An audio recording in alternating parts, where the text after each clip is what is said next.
नमस्कार, मैं हूं आपके साथ मयंक मिश्रा। आज 31 तारीख है। हमारे सब दर्शकों को नमस्कार भी रहेगा, सलाम भी रहेगा। देखिए, ईरान ने पिछले 24 घंटे के अंदर अरब मुल्कों पर जो हमले किए हैं, उससे पूरा अरब अब ईरान से थर-थर कांप रहा है। और यही हाल है डोनाल्ड ट्रंप का भी। डोनाल्ड ट्रंप ईरान के सामने एक बार फिर झुक गए हैं। डोनाल्ड ट्रंप ने घुटने टेक दिए। ऐसा मैं क्यों कह रहा हूं, आपको ये एक्सप्लेन किया जाएगा। देखिए, कल 3-4 खबरें हैं। पहले जॉर्डन की बात करते हैं। कल जब जॉर्डन पर स्ट्राइक हुई सुबह, ईरान की तरफ से जब पलटवार किया गया, तभी मैंने आपको कहा था कि जॉर्डन के बेसिस पर एक बार फिर बड़ा नुकसान हो गया है। और देखिए, अब आईआरजीसी की तरफ से ईरान की तरफ से बड़ा क्लेम आ गया है। आईआरजीसी ईरान ये कह रहा है, साहब हमने 6 F-35 जेट्स आपके हवाले कर दिए हैं अमेरिका के।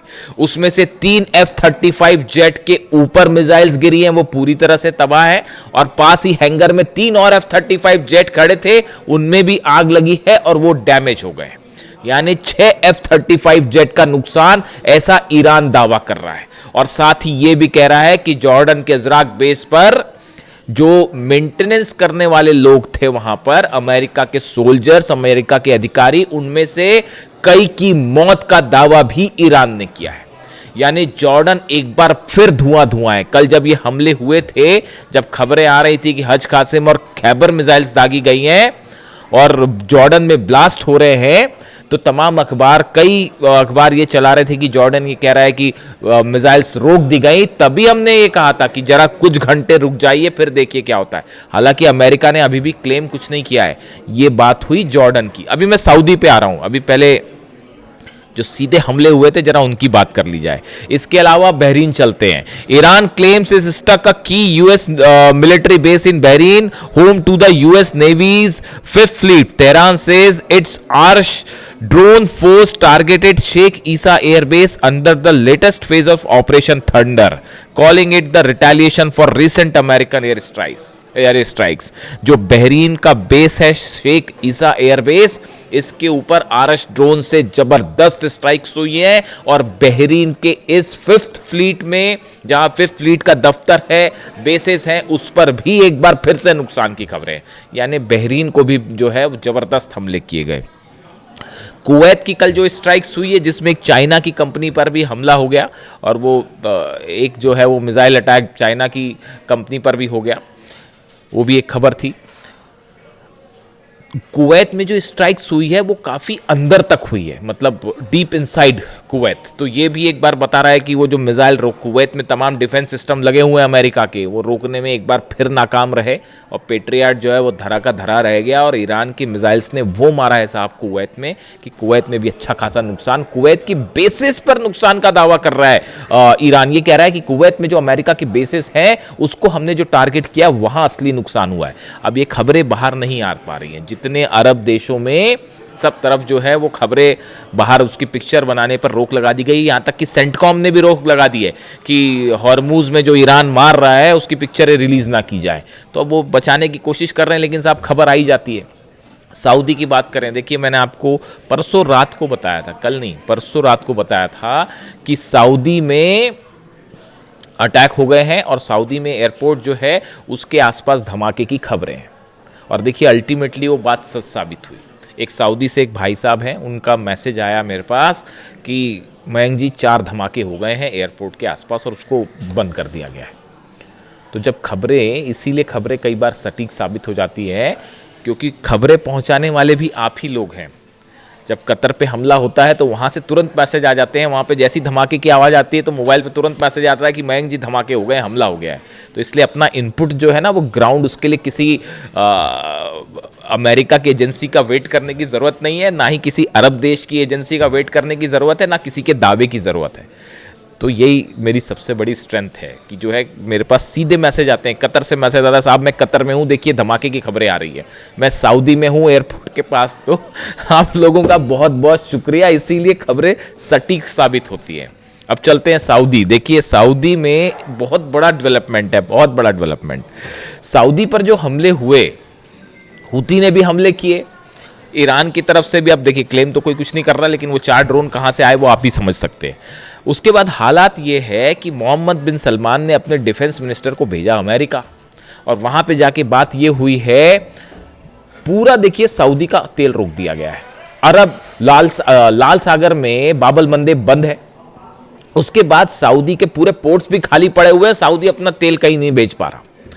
अब वो मोहम्मद बिन सलमान इस डर में है, इस खौफ में है, बताया जा रहा है सऊदी अरब इस खौफ में है कि कहीं हम किसी लंबी लड़ाई में ना फंस जाएं। लंबी लड़ाई में फंसने का मतलब है जब अमेरिका को धो धो के पीट रहा है ईरान, तो इनका क्या होगा जरा अंदाज लगाइए। तो मोहम्मद बिन सलमान की तरफ से एक नया प्रस्ताव आ गया है कि मुस्लिम और अरब देशों के और तमाम दुनिया के मुल्क मिलकर एक फोर्स बनाए जो कि समंदर में जहाज़ों की, ऑयल टैंकर्स की रक्षा करेंगी। अब 14 मुस्लिम देश जिसके लिए राजी भी हो गए, वो तमाम देश हैं, उसमें जॉर्डन भी है, कुवैत भी है और इजिप्ट भी है, तमाम देश, सऊदी है, तमाम 14 देश जो है उसके लिए राजी हो गए। अमेरिका भी उस पर शामिल हो गया और भी शायद कुछ शामिल हो जाएं।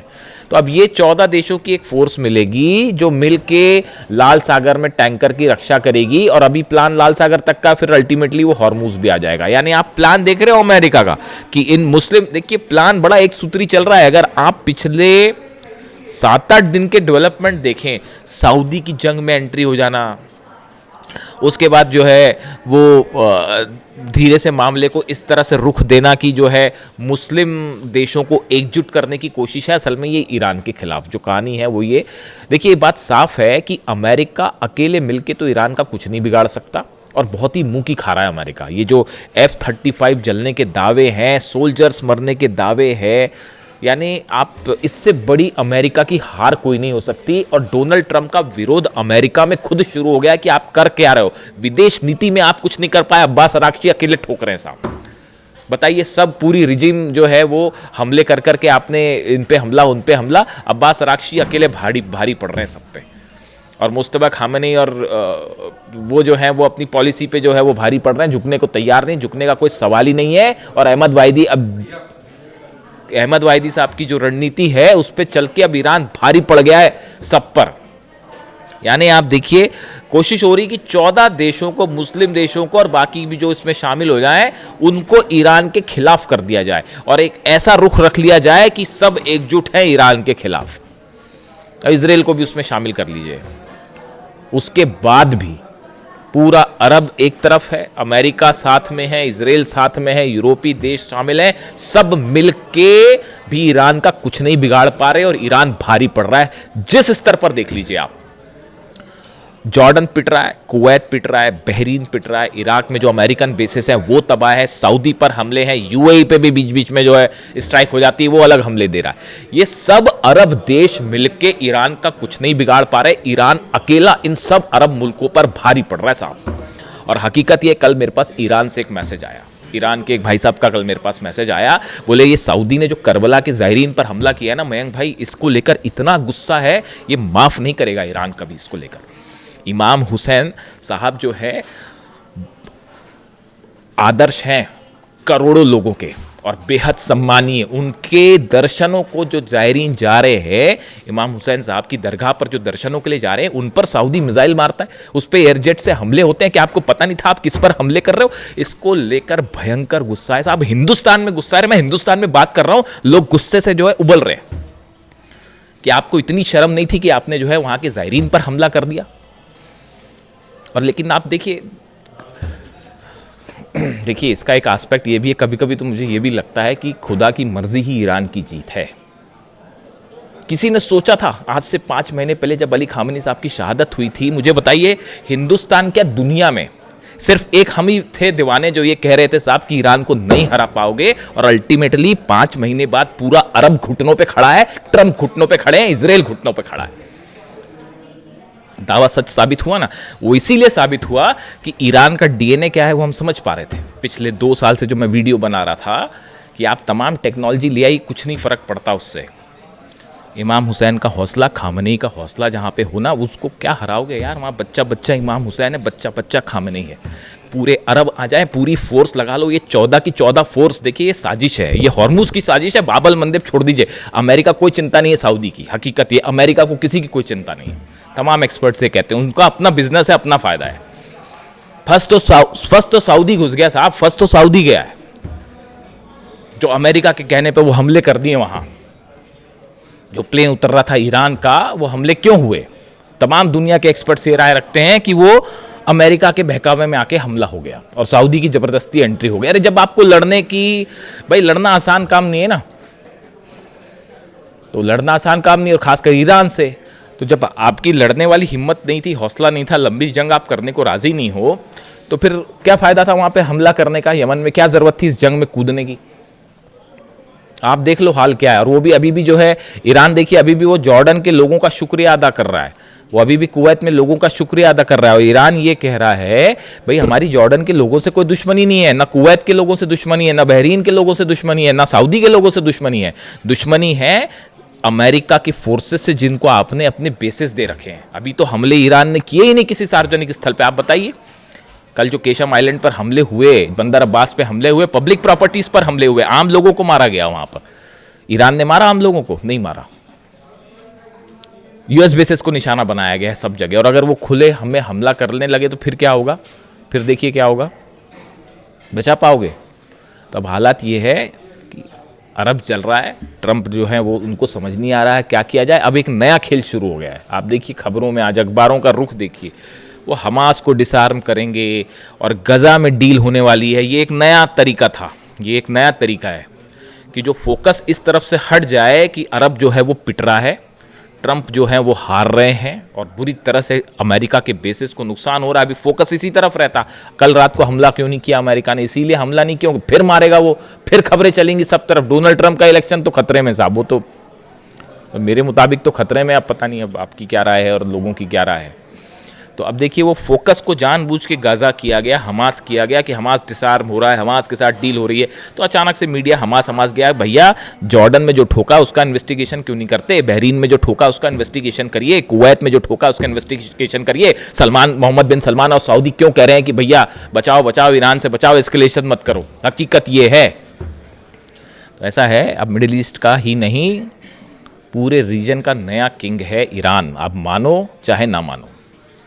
और बड़े सारे भाई बंधु मुझे कह रहे थे कि 3 दिन में हार जाएगा ईरान, 4 दिन में हार जाएगा। अब तो ख़त्म हो गया, हंसी उड़ाई जा रही थी 28 फरवरी के बाद से। अब आप देख लीजिए अब क्या हालात है। और अभी शुरू हुआ है मामला। अभी अब आगे आके देखो होता है क्या। गजा में आपको क्या लगता है डील हो जाएगी? ऐसी आसानी से डील हो जाएगी?